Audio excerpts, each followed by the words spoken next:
Beautiful. Hello. How's everyone doing this beautiful hot Sunday afternoon? I just want to stop in and talk a little with you all on why teen dating violence is so important among our children and how important it is to talk to them about teen dating violence. We use teen dating violence, but it also goes hand in hand with domestic violence. So I think, at a certain age when our kids begin to get into middle school, when they begin to get over into high school, those are those ages where they really begin to look at the opposite sex, look at boys, have relationships. And so we want to prepare them early. We want to prepare them for what's to come early, things to look for, things to avoid, things to identify.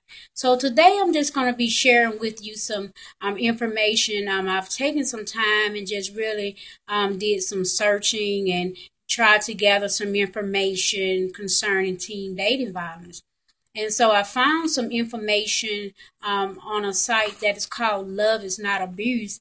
And I think this information is just so what's needed, information that will really help them. How many of you all knew that girls and women between the age of 16 and 24 experience the highest rate of intimate partner violence? Now that is pretty scary because 16-year-old, that's when they're just getting out there, beginning to start dating. They have their mindset. So to know a 16-year-old, they are in that high, very high category. That is a scary thing, but it's not far fetched because for myself, at the age of 16 is when it started. I've never taken the time before now to really look at the statistics on how early it starts, but by me taking that time, I'm learning 16 to 24 is the highest rate of intimate partner violence. So that means we need to start early talking about teen dating violence. It is I really can say you can't be too young. I believe you can even start at 12-year old because you're preparing them, you're prepping them for when they get to the dating age.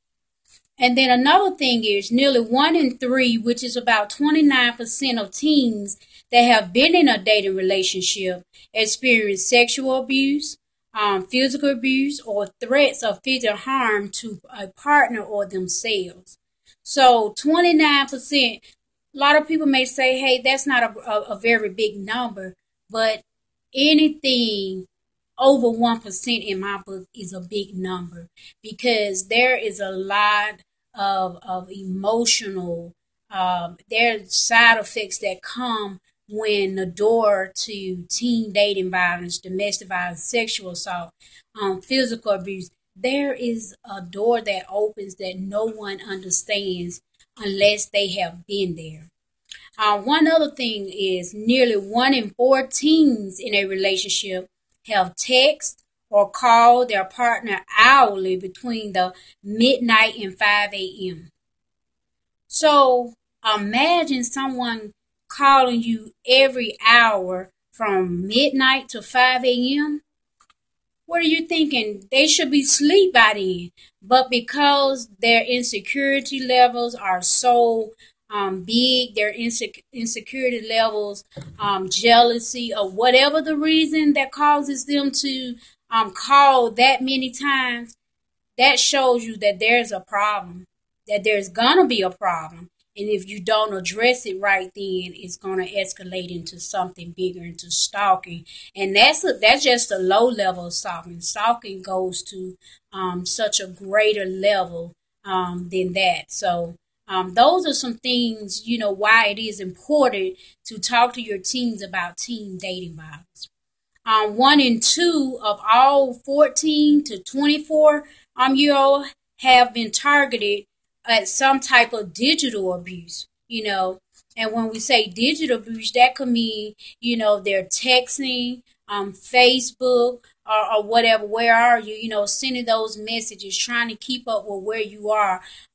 If you don't answer, then they're sending threatening messages, because they're trying to control you to, hey, I have to know your every move, where you are, where you been. No. Is that healthy? No. Because you should be able to go about and do what you need to do without somebody worrying about your every move. So that is another reason why you have to begin to talk about this early. One other thing we'll talk about is 1 in 3 teens report knowing a friend or a peer who has been hit, punched, kicked, slapped, or physically hurt by a partner. 45% of teens girls know someone who has been pressured or forced into having intercourse or sex at a young age.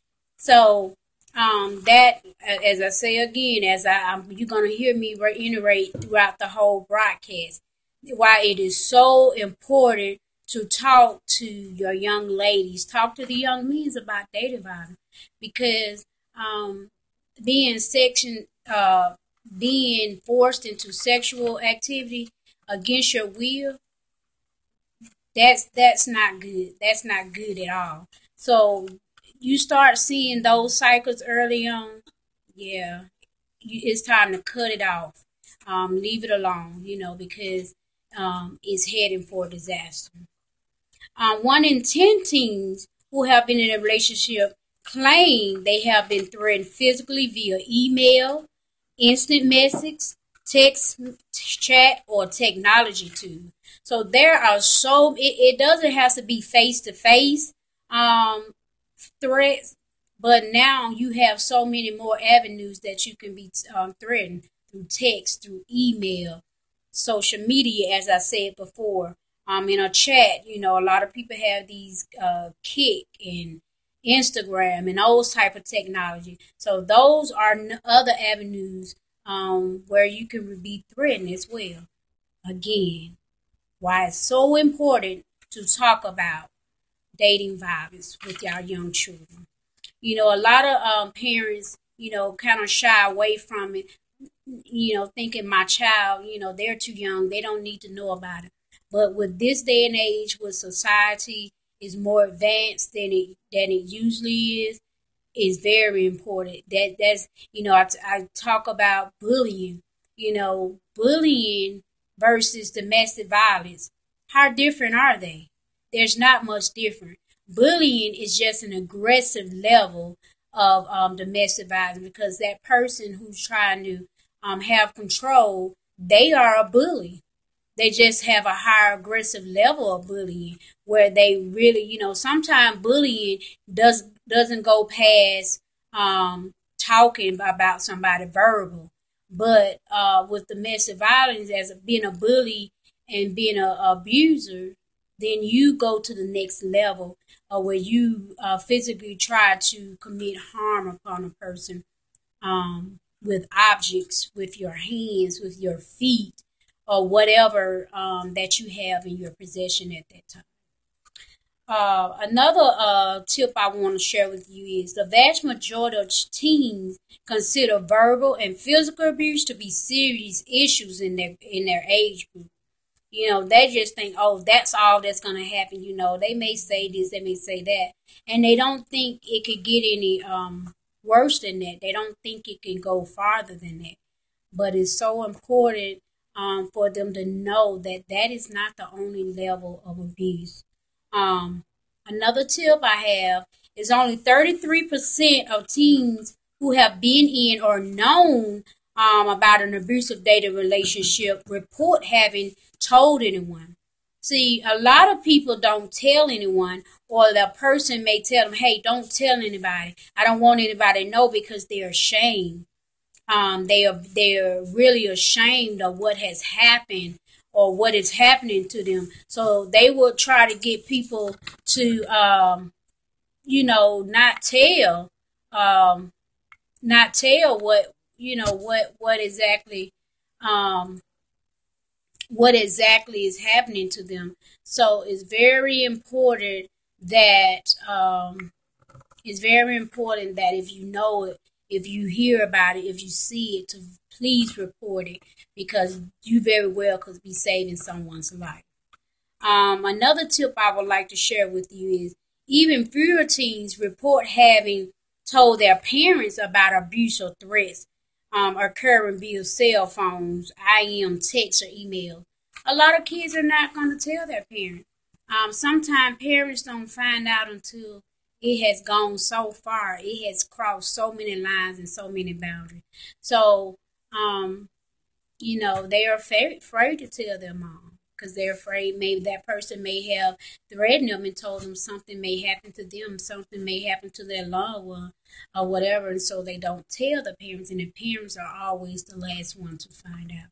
So that's why it's so important to keep that open dialogue, that open communication between your daughters and your son about dating violence. Find out what their views on, find out how they feel about young ladies, find out what they feel about young men, because sometimes they go in there with a preconceived notion of relationships based off what they grew up in. They may have grew up in an environment where there was so much arguing, so much chaos and confusion, that when they begin to get into relationships, that's what they think relationships is all about. So please talk to them, find out, so they don't go into a relationship feeling like they have to be in control, and their control level leads to domestic violence or dating abuse. Um, Adolescent males as well as females experience dating abuse. So this is not a gender thing. This is not a race thing. This is not a grown up thing. This is a everybody's thing. Domestic violence cross every barrier, every poor, rich, black, white, female, male, every race. Dating violence has been a very tragic and very bad thing. Hi, Miss Lady. Thank you for joining my Periscope today. I'm gonna go back and recap some of the things I've talked about already. Thank you for joining me. And just because you're just coming on, I'll just go ahead and recap some of the things I've talked about.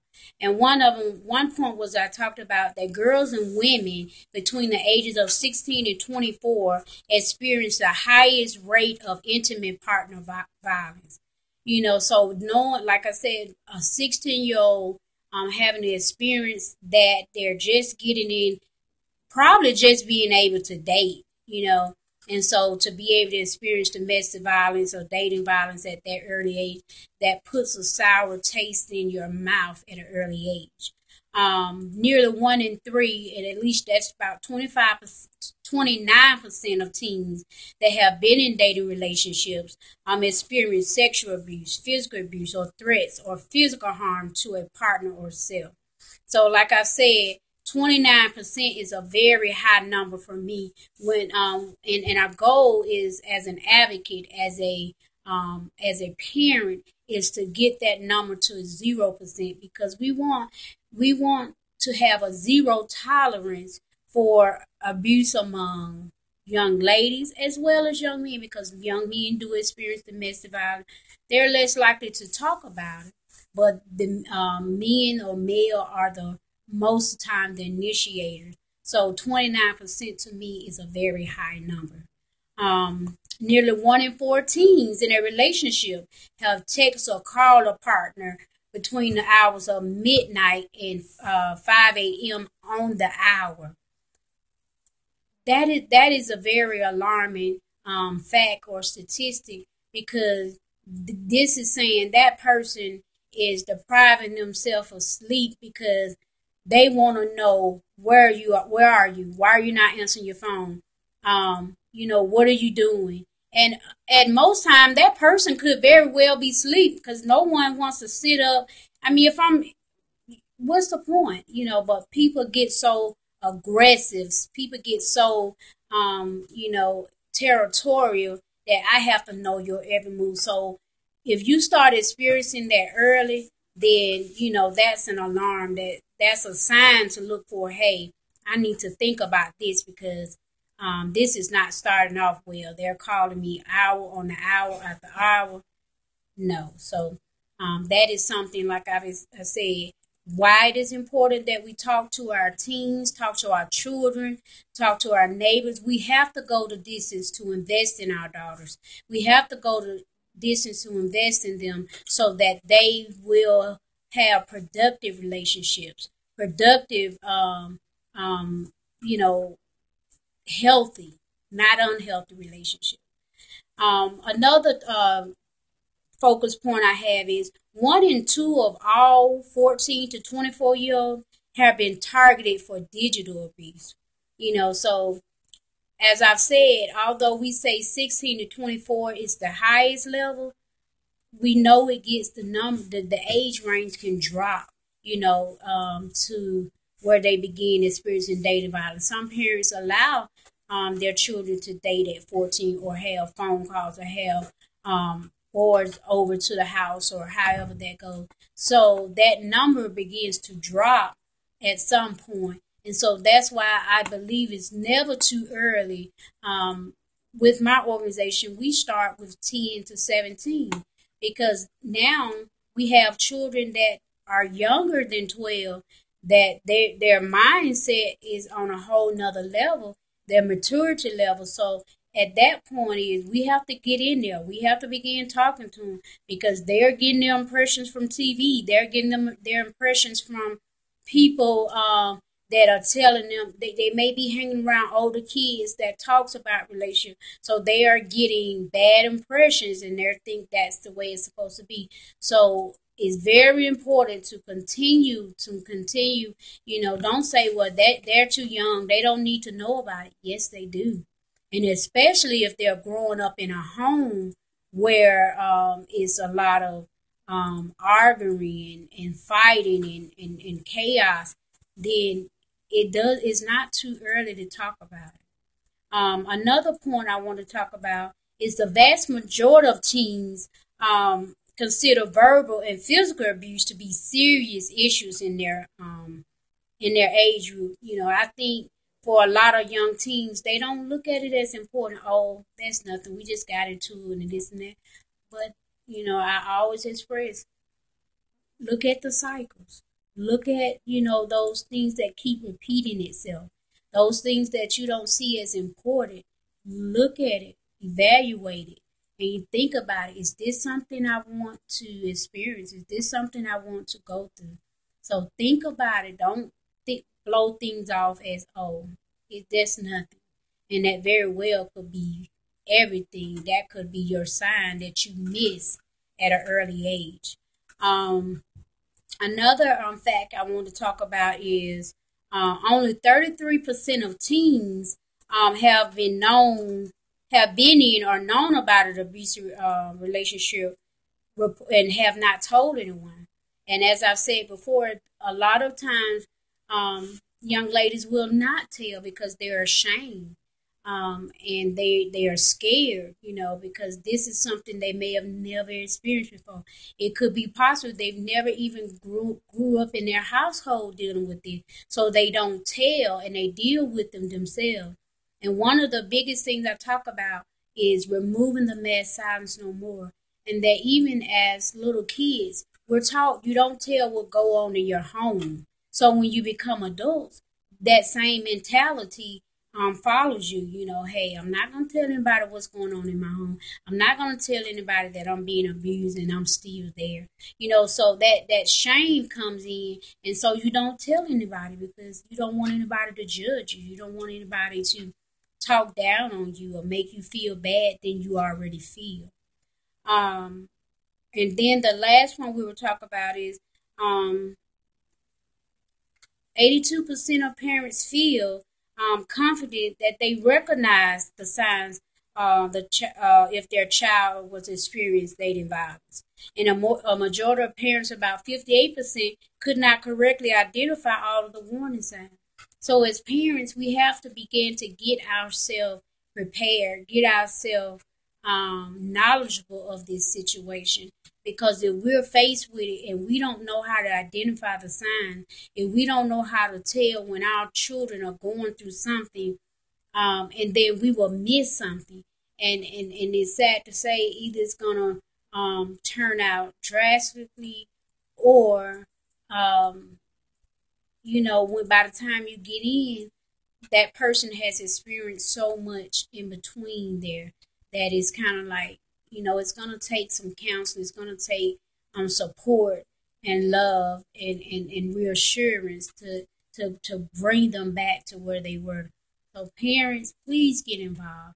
Please begin to make yourself knowledgeable of what's going on, recognizing the signs when things are changing, when attitudes are changing, when they become withdrawn, when they become, they're hurting all the time. You see a depression, they want to stay in the bed. A lot of times those become the signs that something is going on, something has happened. Drastic in life, especially when you're used to seeing them up and beat, and they don't want to hang out with their friends anymore. So, parent, I don't think it's ever too early to begin to talk about it. And if you can't talk about it, find someone, find a peer group, find someone who deal with teens that talks about dating signs, and get knowledgeable, and you all work through it together, so that if that ever came up, both of you all will be equipped to handle it. I hope these tips have been a help to you. I hope they spark something in you, and I hope it moves you to um, just get involved and talk to your children, whether it's your son, your daughter. Talk to them about dating violence. Talk to them, tell them, you know, how to respect themselves, how to respect others.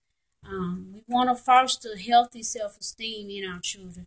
If there are some voids that you are aware of, do what you can to help them to fill those voids. For me, in filling those voids, it was to turn to Christ, and allow Him to fill those voids that had taken place in my life. My father was in my life, but at the same time, he wasn't in the home, so there was some void. We didn't talk about things, what you're supposed to look for. We didn't talk about relationships with my mother or my father. We didn't talk about those things. So when I got out there, thought, hey, I know what to do. I know how to handle myself. And, so what the things that we expect are not always how they're end up. So I just very encourage everyone to please talk to your children, parent, just open that door for them to come and talk to you. Don't make them feel like they're ashamed or it was their fault. Embrace them, love them through it, because when someone has experienced the best vibe, you're gonna have to love them through it. You're just gonna have to have a genuine love that's going to love them through that situation, because those are some things that have been broken down, things that were violated. So it's gonna take genuine compassion, patience, listening, in order to reach that person. And if they're still in that relationship, that's what's going to help bring them through, bring them out of it safely. So I thank you all. I hope we get some replays to come back and look at it, because I do believe it's vital information. Please share, people to follow us and hear our tips. Thank you. Thank you for joining us today, and we hope to see you next time.